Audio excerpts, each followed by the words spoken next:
Please help me give big smooches to my guest and my longtime friend, Lindsay Jill Roth. Welcome. Hi. First time. Thank you for having me. Oh First time. How does it feel? It's so funny because the way I picture you is like this, even from college days. So like this is nothing new for us, actually. We're just being recorded. Right? I know. And like as to producers who've been in the biz a long time, I think it's really interesting, Lindsay, that we both came to this place of writing about dating and relationships. So talk to me about, like, you say in the book many times, in Romances and Practicalities, your fabulous new book, you say you're not a dating and relationship expert, and you interviewed so many people, including one very, very excellent dating coach to whom you're speaking right now. But you interviewed so many people to get perspectives on this sort of system that you inadvertently created for yourself. Why write a book about romances and practicalities right now? I created this system because I needed this system. I needed help when I was dating, and you weren't in this role yet either. So I couldn't yet go to you to set me up and take me down this path. So I, by need and default, created something that worked for me, then ended up helping countless others. But I realized that if I wanted to get this to people in mass and show how crucial it was and how important it was, I needed those experts who I interview, you, Damona Hoffman. It's funny, I know you as Damona Resnick Hoffman. And so in my mind, you're Damona Resnick. Damona Hoffman, Dr. Alexandra Solomon, shout out to Northwestern University. Go Cats. Dr. Nicola Pera, go Cats. Mark Hyman, countless others. Susie Orman, who's not a doctor, but I consider her a doctor of money, right? Yes, and still one of my dream guests. Really? That's true. We need to hook that up. Susie, we're gonna make it happen. Get on this. Yes. Get on this. Logan Lefkoff, who I loved on Married at First Sight, who you've known also longer than me. So we went to summer camp together. So she was giving sex advice, in the bunks at age whatever you want to, however young you want to go. Let's say hopefully make out advice. It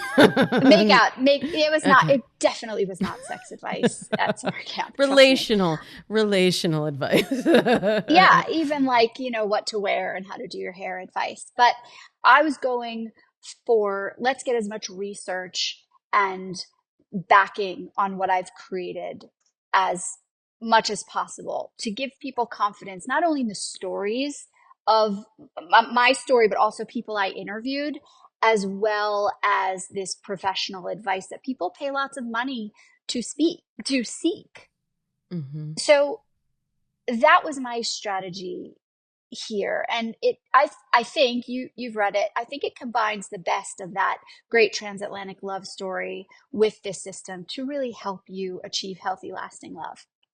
Yeah, because you set yourself up for a challenging situation in romance. You had a friend who introduced you to, spoiler alert, the man who is now her husband, and part-time tech support for this interview. He literally just made this interview happen because we're away, and it was not happening without him. So now, was that one of the romances and practicalities questions of like, how are you with technology? No. No, it's more like, how will you help your parents and my parents with technology when it's the most frustrating thing ever and you have to keep so much patience when helping them? How are you going to handle that? 100%. And I'm thinking of some of my own experiences with my husband helping my mom with things. But I do think there would be a question in there for long-term compatibility, because really what we're talking about is support. And you've broken it down into all of these different categories that are important to long-term compatibility. So animals and pets, communication, relationships, sex and sexuality, in-laws and families of origin. Are there certain questions that you feel like are the starting point? Like you have to know before you, I don't know, step into a whirlwind international romance? Sure.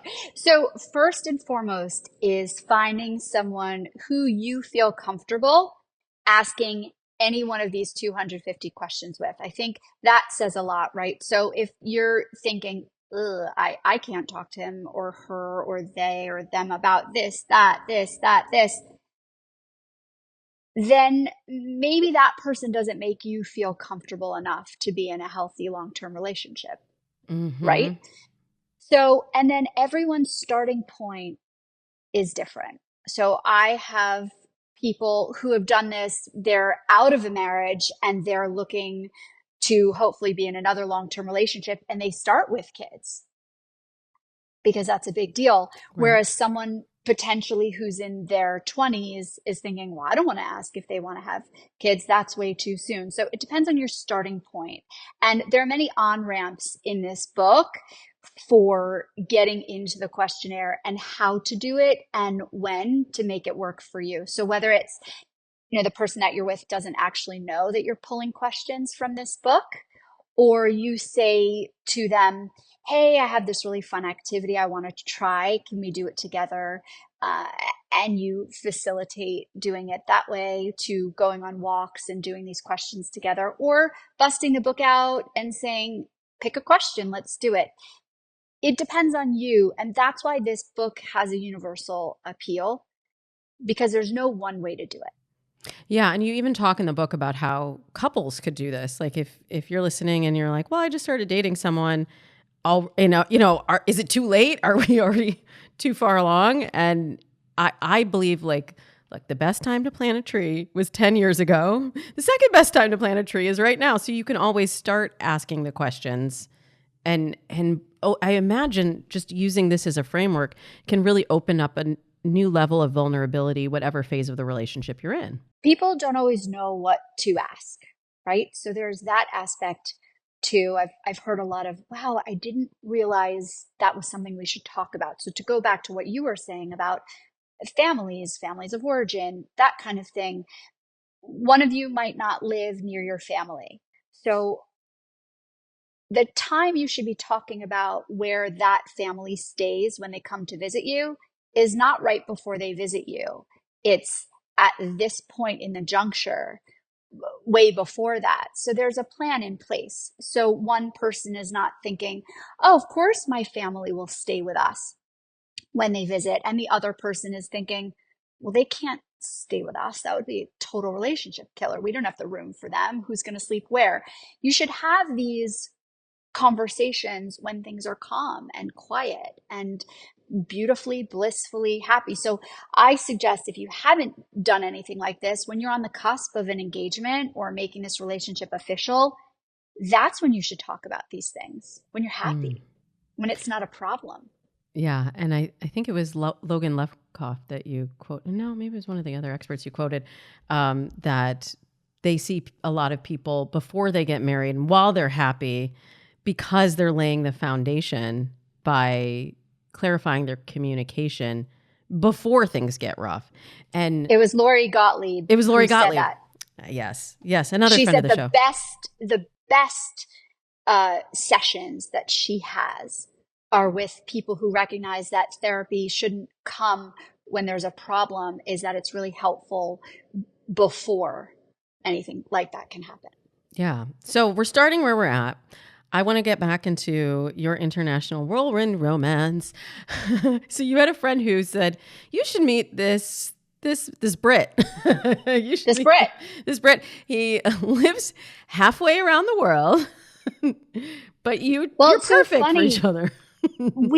No, it wasn't even that. I think it was, and I need to go back and ask her, it was a nod to like, you're single, he's single, you're both looking, and let's just throw caution to the wind. And why not? I think sometimes when people set two people up, they try and pair two things that to be perfect on paper potentially versus just letting two people meet. How many times did people say to you, oh, I just don't have anyone good enough for you, or I would set you up with this person, and you're like, just set it up and let's see if there's someone or something there, right? So We were put together. He was on an open-ended project in New York without really any plan to go back to London. And that's where the book begins. We had one date and he was sent back to London. Mm-hmm. And there's so much. There's so much. I don't want to give away too much of the story because it literally, like you said, it reads like a beach read where you're like, oh, I can't believe that happened, and like against all odds, you've made it work. But was there a point like when you said, "Oh, I need to sit him down and ask some of these romances and practicalities questions to clarify"? Like whether this is a fantasy. Like I get this question all the time from my listeners. Like, how do you know? Because that's a big investment. Now you're in an international whirlwind romance. That's a big commitment. So how did you know when it was time to make that investment? Look, I always say that this relationship, it was the hardest relationship logistically, but the easiest person and relationship that I'd ever been in. So something was right there. And while people may look at long distance relationships as, I don't know, negative or harder, for us, it was great because, as I say in the book, we could only communicate with 2 of our 5 sentences. We could only see each other and we could only hear each other. And when you like someone, that allows you to be yourself. And that allows you to really have to communicate with someone. You can't just jump in bed and have sex and have a false sense of intimacy, because the only way that we were creating intimacy was communicating and sharing with each other. But I was actually going down a path of thinking we were further along than we were. So he and I were on a FaceTime one evening, very, very early in, and he said something. And I honestly, to this day, I don't remember what he said because I didn't know we were having this pivotal moment. And I said something in response, and he said his reaction was, well, I just don't know you well enough yet. And that was like, oh my God, what am I doing? I feel like I'm opening myself up to you. I'm communicating with you. What am I doing? And it's at that moment when I could have done one of 2 things. I could have shut down and it could have been done because I could have just retreated. But I really liked this guy. So I got off of FaceTime quickly, and I just thought to myself, instead of denying what he was saying, listen to what he was saying. He's saying we didn't know each other well enough yet. What does that mean? Hold on, maybe he's right. Maybe we don't know for whatever I requested or asked. Maybe we don't. So I literally Googled how to know someone better. And that is how Romances and Practicalities began, because I realized that what I thought we were doing was getting to know each other enough, but we weren't.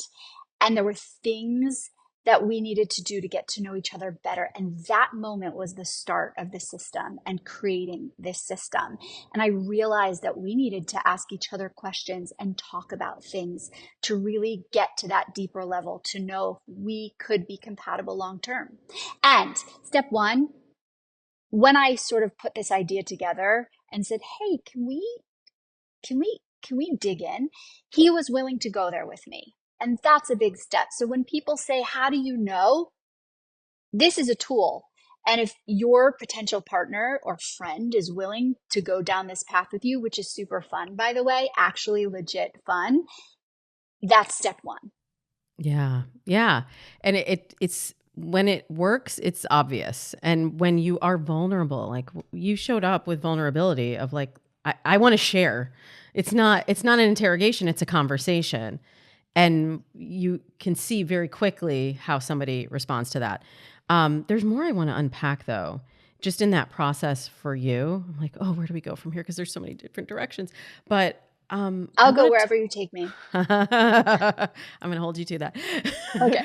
Okay. So I want to just clarify too that because the Brit had gotten called away to go back to London, most of your romance, that early phase when he's like, I don't know you well, we don't know each other well enough yet. That was all happening primarily over text. As you said, you're using 2 of your senses. And this, I think, is a primary challenge of modern dating. And I'm sure like you and I have talked about this before, but I used to say texting is for information, not conversation. Ha ha ha ha ha. Things have shifted so much in the last, I mean, I've been coaching on dating for over 15 years, but in the last, let's call it 6 years, the primary mode of communication has become texting. And it's really difficult to develop that sense of intimacy and that sense of knowing someone. And I know you and the Brit didn't want to, you wanted to sort of keep the relationship in sort of a bubble in the beginning as well, where you weren't FaceTiming. And initially you wanted to have that, initial meet cute moment. But I find it is still very difficult to develop that sense of intimacy over text. Do you? Yes, and I want to stop you there for a second because just to back up to explain a little bit further to your listeners what you're saying. So we were introduced, and we were both traveling a bit. I was filming a TV show. He was based in New York, but back and forth to and from London. And we started a relationship relationship's the wrong word. We started communicating on text, and we were supposed to meet up a few times, and it didn't happen. And I immediately felt a connection with him, but on text. Over text.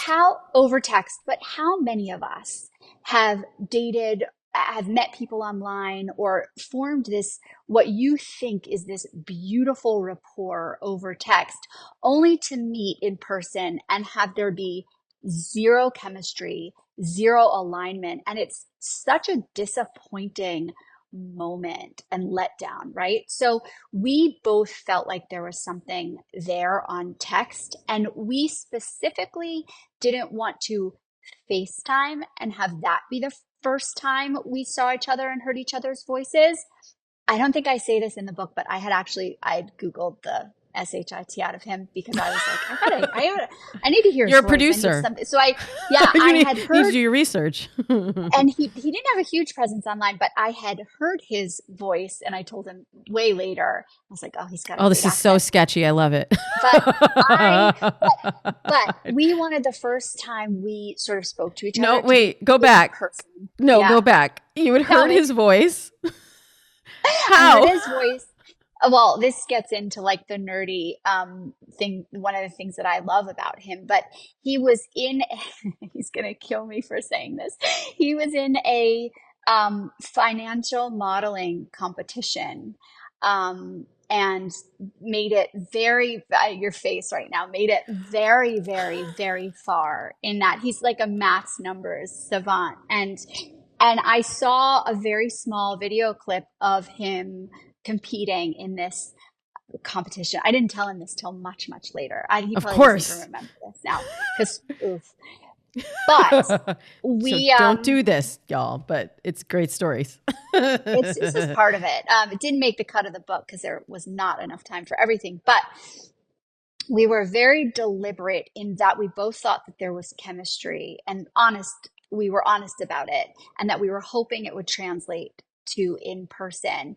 And we just didn't want to meet over FaceTime when we knew we were meeting shortly in person, because we were hoping that it would translate. And so that's the origin of the back and forth texting. But I don't know, there was something different about these conversations, but you can't be too sure until you actually meet.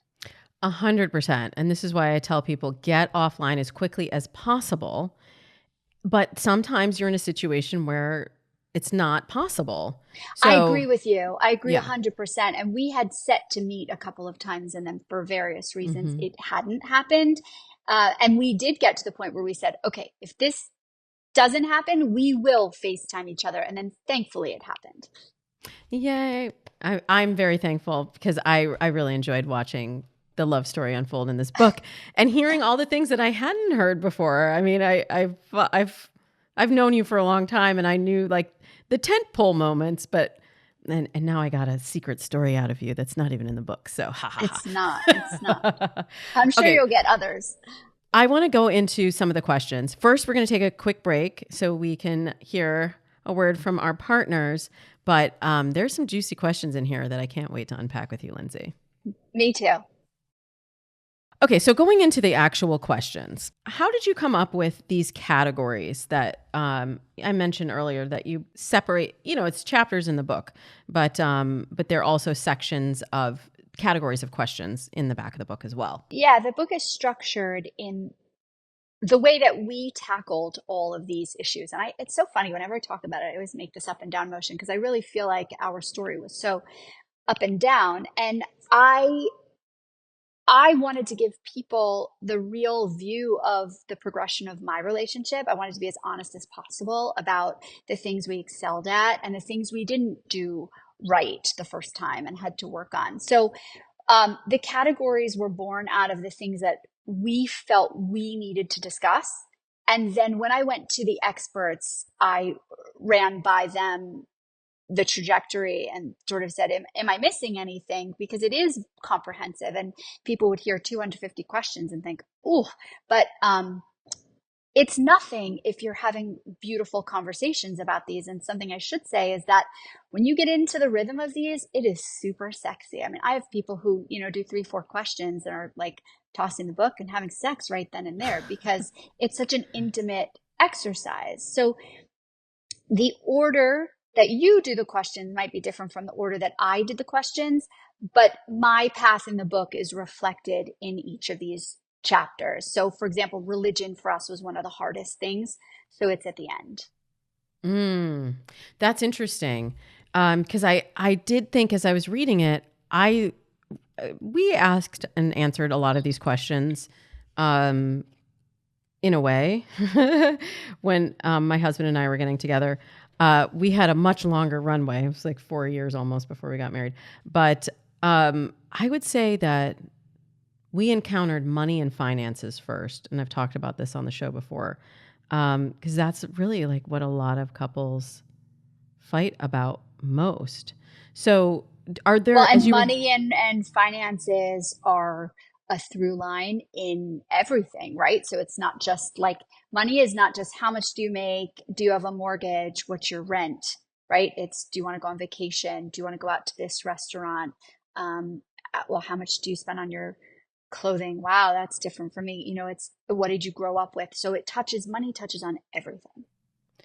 do you feel like then for most people that money should be front loaded, or is there a category here that you think, as you've talked to more of the experts, tends to come forward first or to hold more weight?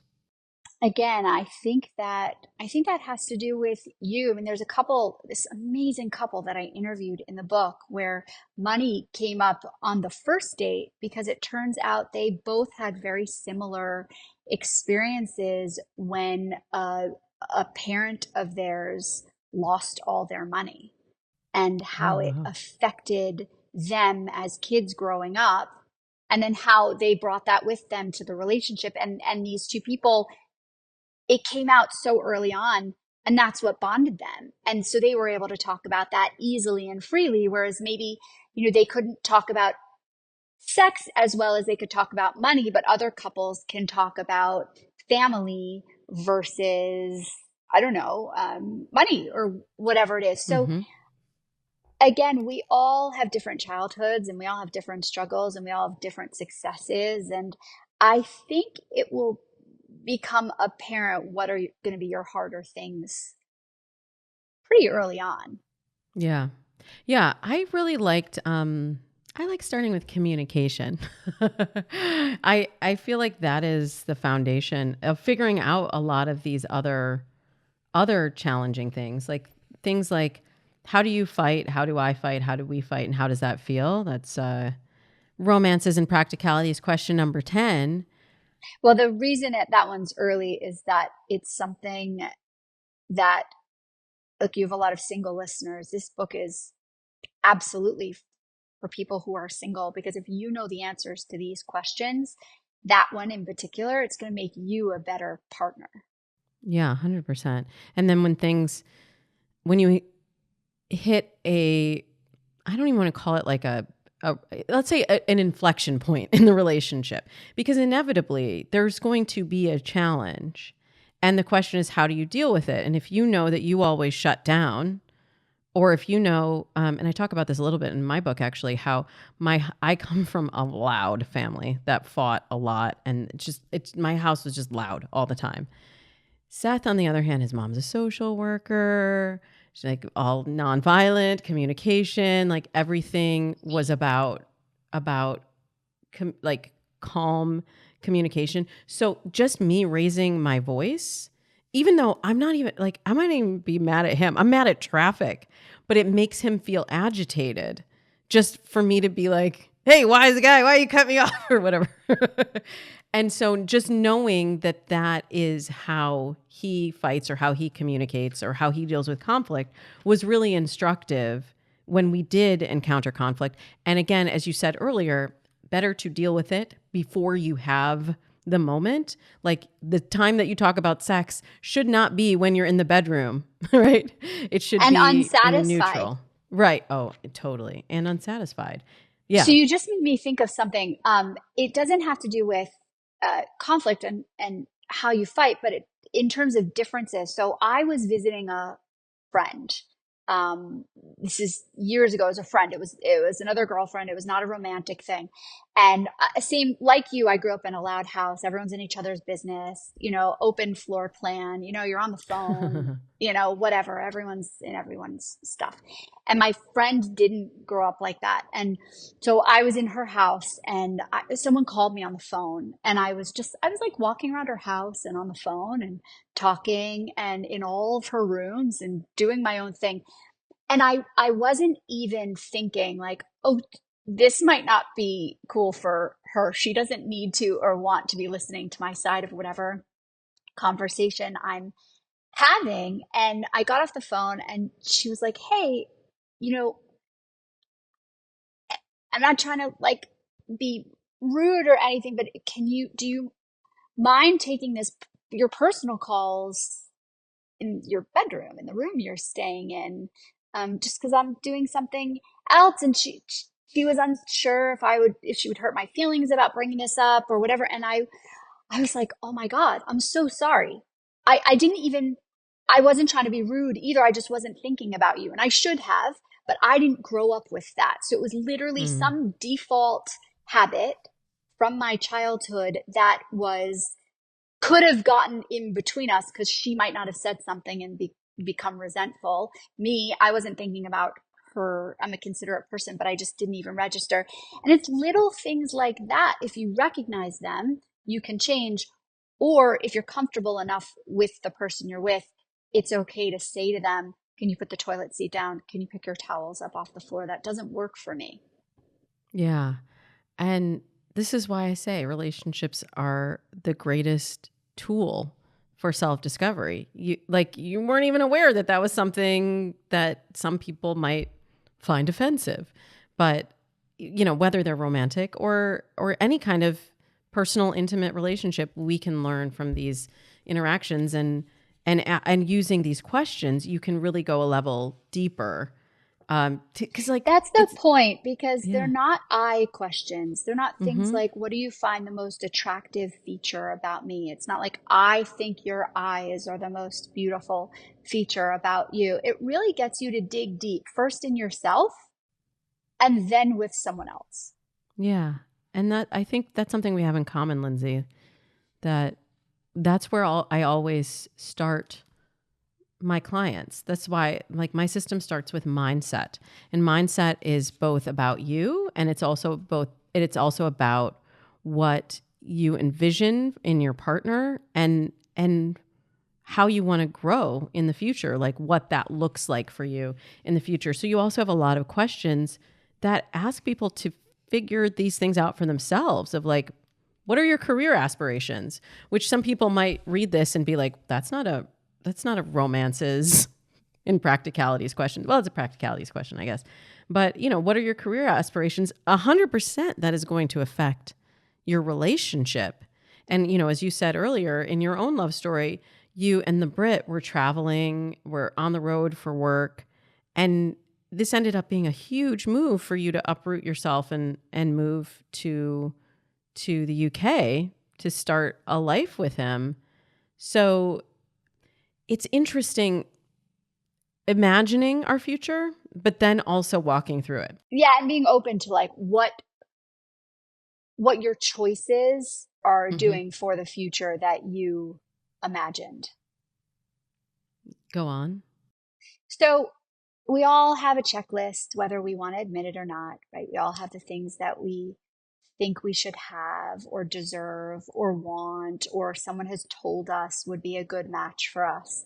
So there has to be some way for us to check in with ourselves and realize what really would and will work for us versus what may be arbitrary and on a checklist. And being able to let go of some of the rigidity that we might think we want or need, understanding what we really do want or need, and then being open to whatever this other person may bring to us.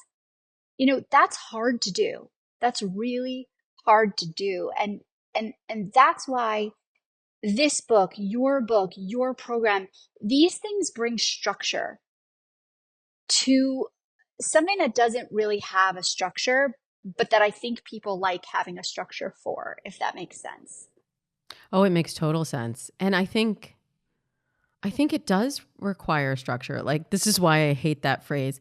Love will find you when you least expect it. I've never seen that. I've literally, and maybe it's because I'm a dating coach and people only come to me when they're like, I need to, I'm expecting it, But love, in the way that you and I have built it, happens when you're deliberate about it, And when you're specific. mindful. Yeah, And and specific.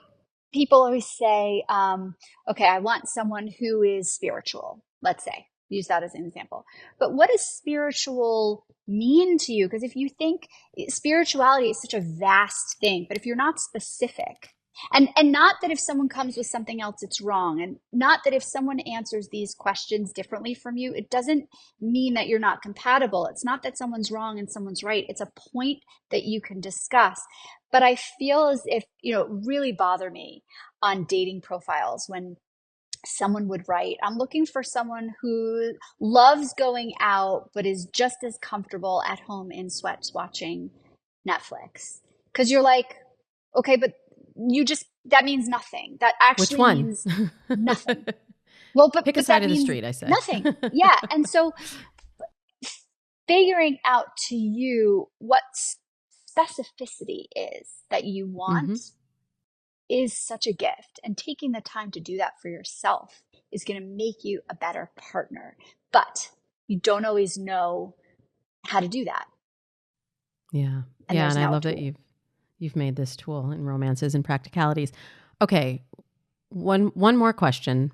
As somebody who is like 2 decades deep in my relationship, I have found that a lot of what I believed or thought I needed or thought I wanted or thought who I was, or even my whole career, everything has shifted really since, not my values, but so much about my preferences have shifted since I met my husband. And so I started thinking about, as I was reading Romances and Practicalities, I was like, how would I have answered these questions 2 decades ago? And how would I answer them now? And I was like, I got to ask Lindsay what she thinks about. You started out by saying like where you are, what's your starting point is.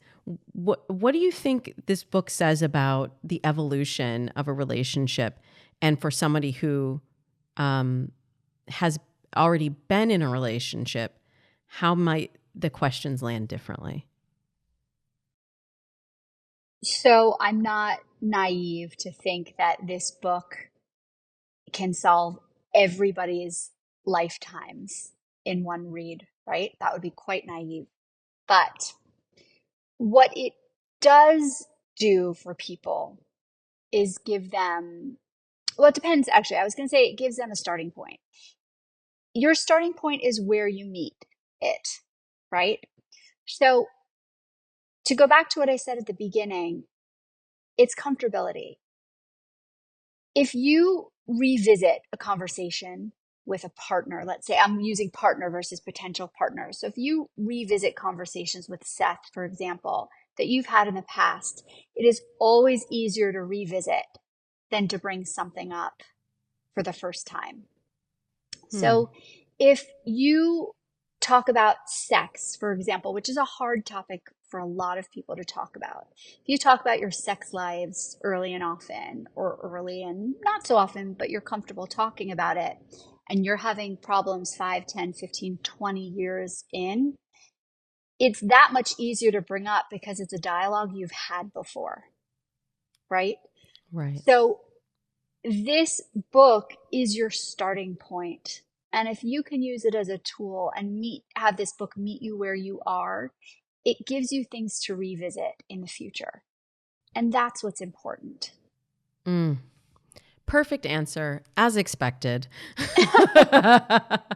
thought a lot about it. I know. And I look forward to, I've read the book myself, but I look forward to diving into the questions. I'll update listeners as I go through romances and practicalities with my spouse. I want to hear, are the things that you guys hadn't talked about, or what would you have answered differently, and how is it now? I think too, when you use these questions and you're astute and smart and thoughtful as you are, you can say, look, in the past, I might have said that, but I think this now. And sorry, one more thing actually that I'm thinking about for your listeners who might be doing it for the first time. It's okay if you don't know the answer to one of these questions or many of these questions. You just need to be comfortable enough with your partner to say, I've never thought about that before. Can we come back to that? Or, oh, that's a really great question. I would like to revisit it with you, but I'm not going to give you my most thoughtful answer at this moment. It's okay to not have the answer. Don't bullshit. Don't just throw something random out there. Revisit it. Think about it for a bit. You don't need to have the answers at the moment these questions are asked. That's a great addendum to our conversation, because I think we feel in dating like we don't have the answers. And like you even talk about this in the book before you met the Brit. You were like, I'm producing, I'm doing all these great things in the world, but like, why is romance eluding me? And also his recurring question of why are you still single? What's wrong with you? What's going on? Yeah, exactly. Yeah. Being given the permission to not always have the answers, and to know that we're all just figuring this out. Whether you're single, you're in a relationship, we're just figuring it out as we go along. You just gave me a good new tagline for the book, by the way. It's, this book is for people who are asking in romance, what is wrong with me? And in romance, when others are asking, what is wrong with you? Okay. TM, Damona Hoffman. All right, last question. Before you go, we always ask our guests, what's your most unpopular opinion about dating and relationships today? I'll go with two things for those who are of our generation. One, sorry, but the rules don't work. Number two, it's okay to reveal a lot at the beginning. Just be yourself. So true. Very unpopular, but very wise. Do you agree? And I do agree. I agree with both things. I actually talked about the rules in F the Fairy Tale. And I also agree that you really can't mess it up with the right person as long as you're in the right place.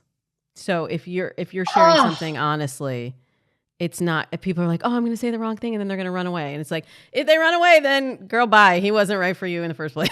Well, it's why, I say it in the book. I never had to run any of my texts with the Brit by any friends. Oh my gosh. Yeah.